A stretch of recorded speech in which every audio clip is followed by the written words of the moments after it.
Cette vidéo comporte tous les commentaires d'études sur les versets disponibles dans la Bible d'études Esprit et Vie, dans l'Épître de Paul aux Galates chapitre 4. Verset 2. Administrateur jusqu'au temps marqué par le Père.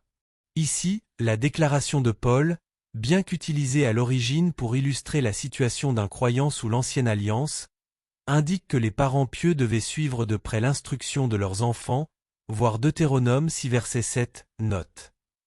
Pour ce faire, il leur dispensait une éducation au sein du foyer ou bien il les plaçait sous la responsabilité de maîtres spirituels.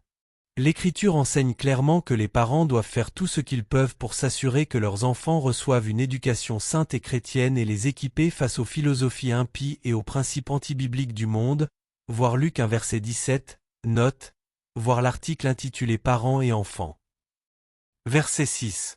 L'esprit de son Fils, lequel crie, Abba, Père. L'une des tâches du Saint-Esprit consiste à susciter dans le cœur des enfants de Dieu un sentiment d'amour filial qui les conduit à connaître Dieu comme leur Père. Premièrement, en araméen, le terme Abba signifie Père. C'était le terme que Jésus employait lorsqu'il se référait à son Père céleste. La combinaison du terme araméen Abba et du terme grec pour Père, Pater, exprime la profondeur de l'intimité, l'intensité de l'émotion, la ferveur, la chaleur et la confiance par lesquelles l'Esprit nous conduit à crier à Dieu, voir Marc 14 verset 36, Romains 8 verset 15 et versets 26 à 27. Le cri spontané que nous adressons à Dieu en tant que Père et notre obéissance spontanée à Jésus en tant que Seigneur sont deux signes évidents de l'œuvre de l'Esprit, voir 1 Corinthiens 12 verset 3, note. Deuxièmement, dans ce passage, il est possible que Paul fasse allusion au baptême du Saint-Esprit et à son renouvellement incessant, voir Actes 1 verset 5, 2 verset 4, Éphésiens 5 verset 18, étant donné que Dieu nous a envoyé son Esprit afin que nous puissions jouir d'une relation avec lui. Parce que nous sommes déjà fils, par la foi en Christ, Dieu répand l'Esprit dans nos cœurs. Notre adoption, verset 5, précède l'effusion de l'Esprit du Fils de Dieu sur nos vies, voir chapitre 3 verset 5, note.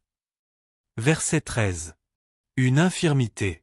Cette infirmité peut avoir été une affection des yeux, verset 15, le paludisme, l'écharde dans la chair de Paul, 2 Corinthiens 12 verset 7, ou une incapacité physique consécutive à une lapidation. Quoi que cela ait pu être, il semblerait qu'il ait été question d'un problème physique bien particulier. Les croyants fidèles qui font la volonté du Seigneur et qui participent activement au service chrétien ne sont pas à l'abri de la maladie, des douleurs ou des faiblesses corporelles. Verset 19. Les douleurs de l'enfantement. Les douleurs de l'enfantement, en grec odino, dépeignent l'angoisse, la souffrance et la compassion avec lesquelles Paul désire que les Galates qui se sont éloignés de Christ et qui sont déchus de la grâce, chapitre 5 verset 4, soient sauvés. Il les présente comme ayant besoin d'une seconde naissance spirituelle.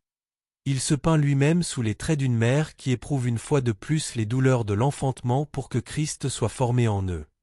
Verset 22. Abraham eut 2 fils. Paul se sert d'une illustration pour mettre en évidence la différence qui existait entre l'ancienne et la nouvelle alliance. Agar représente l'ancienne alliance établie au mont Sinaï, verset 25, ses enfants vivent maintenant sous cette alliance et sont nés, selon la chair, verset 23, c'est-à-dire qu'ils n'ont pas le Saint-Esprit. Sarah, l'autre femme d'Abraham, représente la nouvelle alliance.